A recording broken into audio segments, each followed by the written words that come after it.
দেখেন মানুষ আমরা কত স্বার্থপর। আল্লাহ খাওয়ায়, আল্লাহ পালে, আর আমরা আল্লাহর কথা বললে বিনিময় খুঁজতেছি।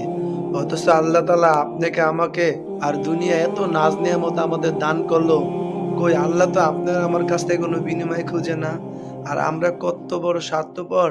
আমরা আল্লাহ আল্লাহ রসুলের কথা বললা আমরা মানুষের কাছে কন্টাক্ট করে বিনিময় খুঁজি। তো আমাদের আল্লাহ আমাদের এত সুন্দর করে বানাইলো, নাকের জায়গায় নাক দিল, চোখের জায়গায় চোখ দিল, কানের জায়গায় কান দিল, মুখের জায়গায় মুখ দিল। অথচ আল্লাহ যদি চোখের জায়গায় চোখ অন্ধ করে দিত, মুখের জায়গায় মুখ দিছে কিন্তু বোবা করে দিত, কানের দ্বারা কান দিছে যদি বয়রা বানিয়ে দিত, না শুনতে পারতেন, কি করতেন বলেন?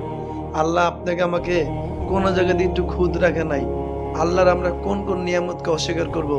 আর আল্লাহ আমাদের খাওয়ায়, আল্লাহ আমাদের পালে, পরকালেও পালবে, পরকালে আল্লাহর আরশ আজিমের নিচে আপনাকে আমাকে আল্লাহ ছায়া দিবে। আর আমরা আল্লাহর কথা বললাম কন্ট্যাক্ট করে কিছু টাকা বা একটা লাইক, একটা কমেন্ট চাই। হায়রে আমার ভাই ও বোনেরা, আপনারা আল্লাহকে ভয় করেন, পরকালকে বিশ্বাস করেন, পরকাল আছে, হাসর মিজান আছে, এগুলোরে বিশ্বাস করেন, না দেখা জিনিসে বিশ্বাস করেন। আমরা কিভাবে আল্লাহর কথা বলে বিনিময় খুঁজি?